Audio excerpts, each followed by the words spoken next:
Bună ziua! Astăzi vom face un cozonac de post, o rețetă simplă și delicioasă, zic eu, chiar dacă nu conține lapte, ouă, smântână, unt și alte ingrediente care se folosesc de obicei la cozonacul tradițional. Eu am făcut un cozonac mai mare, dintr-un kilogram de făină, pentru că nu am făcut niciodată și chiar am dorit să fac un cozonac mare. Dar puteți să faceți 2 cozonaci mai mici, din 500 de grame de făină fiecare, pentru că fiind mare se va coace mai greu.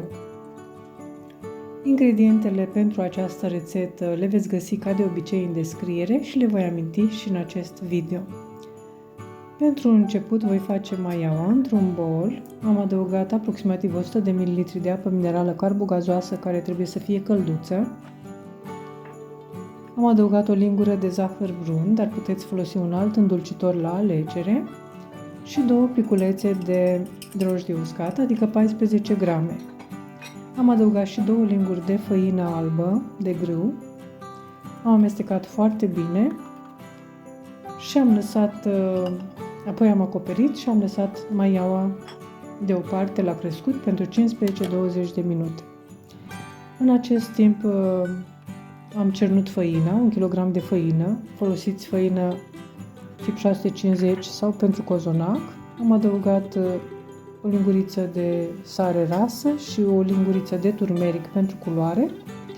Am pus și 200 de grame de zahăr brun, dar folosiți un îndulcitor la alegere și am amestecat foarte bine aceste ingrediente uscate. Apoi am adăugat o lingură cu coajă de portocală rasă pe care eu o am la borcan, dar puteți folosi alte arome după gust, vanilie, coajă de lămâie sau orice altceva vă place. Am adăugat și 400 de grame de sos de mere făcut în casă pentru iarnă. Eu l-am și îl folosesc la prăjituri. O să vă las sus în dreapta și jos în descriere o rețetă, dar dacă nu aveți acest sos, puteți să-l faceți atunci. Deci curățați de merele de coajă, le dați pe rezătoare, le gătiți puțin, le lăsați să se răcească și apoi cântăriți 400 de grame de mere din acestea. Am adăugat și 100 de ml de apă minerală, am amestecat foarte bine și am lăsat deoparte până crește maiaua. Într-un bol am pregătit umplutura pentru cozonac, am pus 300 de grame de nucă măcinată, 300 de grame de sos din acesta de mere, de care vă spuneam și pe care puteți să-l faceți în casă atunci pe loc. Am pus 100 de grame de stafide, o lingură de coajă de portocală rasă, dar la fel puteți pune alte arome după gust și am adăugat și 3 linguri cu vârf de pudră de roșcove sau cacao. Cei care nu folosiți pudră de roșcove sau nu ați folosit-o niciodată sau nu vă place, puteți folosi cacao. Am amestecat foarte bine. Puteți adăuga și un îndulcitor după gust, câteva linguri de zahăr brun sau pudră de stevia sau orice altceva folosiți. Amestecăm bine și lăsăm deoparte. Între timp maiaua a crescut, așa arată maiaua. O vom pune în bolul cu făină.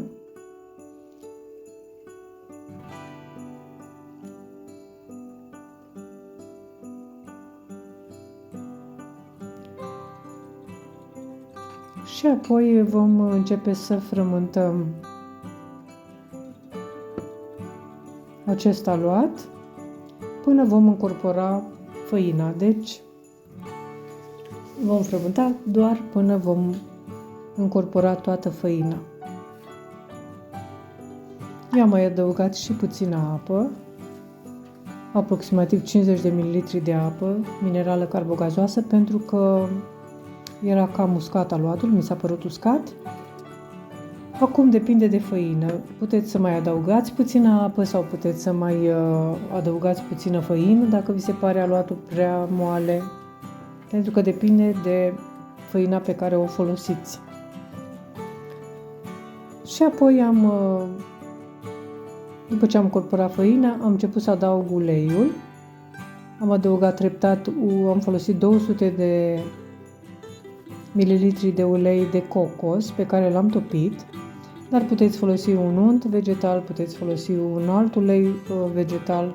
De preferință este să fie nerafinat pentru că este mai sănătos. Eu am folosit un ulei de cocos presat la rece, bio, iar apoi am pus aluatul pe masă. L-am răsturnat pe masa de lucru și l-am mai frământat încă aproximativ 15 minute. Apoi i-am dat o formă rotundă și l-am pus înapoi în bol, am acoperit și am lăsat la dospit până își dublează volumul.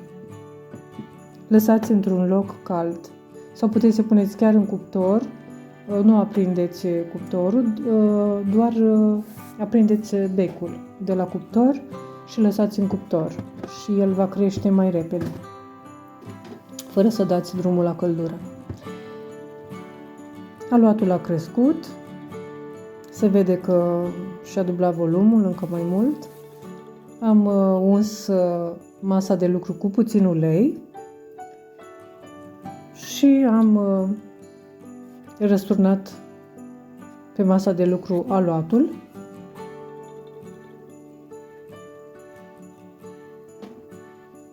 Și l-am împărțit în două părți aproximativ egale, pentru că eu voi face doar un cozonac. Dacă faceți 2 cozonaci, împărțiți aluatul în 4.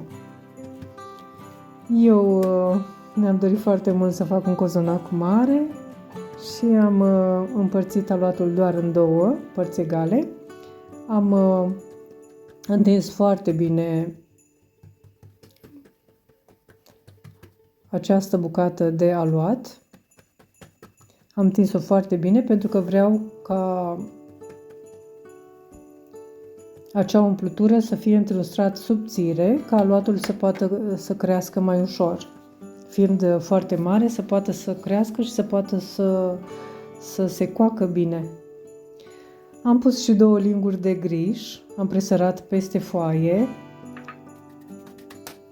Am pus acest griș pentru că vreau să absoarbă din umiditatea umpluturii, ca aluatul să nu rămână crud când se va coace, pentru că această umplutură este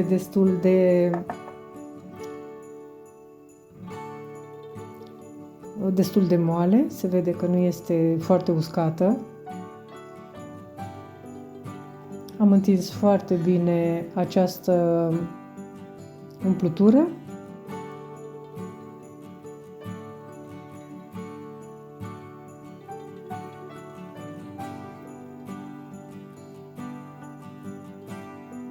Apoi am adăugat și fructe din acestea uscate, deshidratate. Eu am pus de data aceasta doar un singur fel de fructe, nu am mai avut fructe din acelea colorate, cum aveam altă dată, din toate culorile, tot felul de fructe colorate. Acum am pus doar din acestea. Eu nu folosesc rahat, pentru că rahatul are mult zahăr. Așa, fructele măcar sunt naturale, chiar dacă sunt mai dulci. Au și fibra aceea care are importante beneficii pentru sănătatea noastră. Am rulat aluatul apoi și am continuat cu cealaltă jumătate la fel. Am întins-o foarte bine pe masa de lucru. Am întins-o cu mâinile, apoi la fel am presărat deasupra 2 linguri de griș și am pus restul de compoziție de nucă. Am întins, am pus la fel fructe din acelea deshidratate, am rulat și apoi am împletit acest cozonac.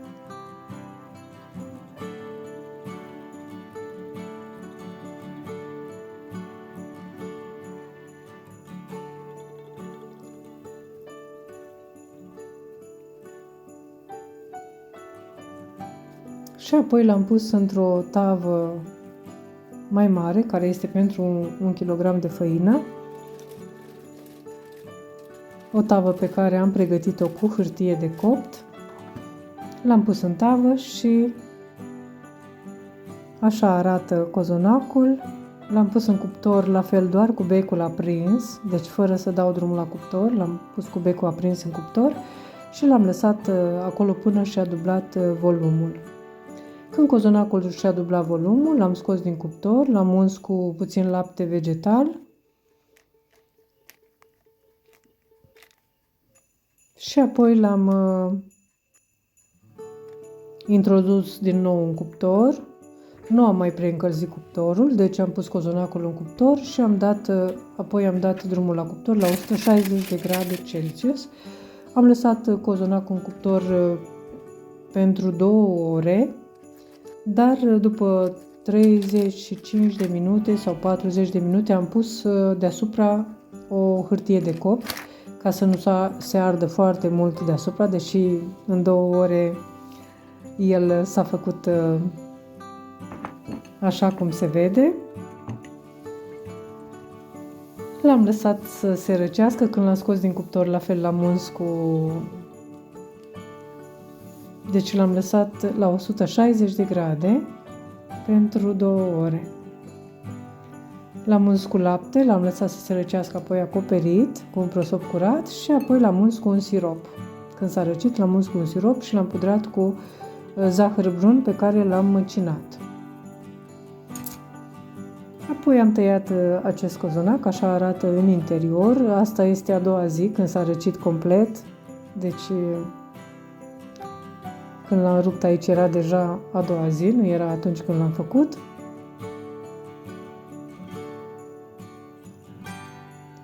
Și zic eu, este un cozonac delicios. Eu vă doresc poftă bună, vă mulțumesc pentru vizionare și vă aștept la o nouă rețetă data viitoare. La revedere! O zi bună!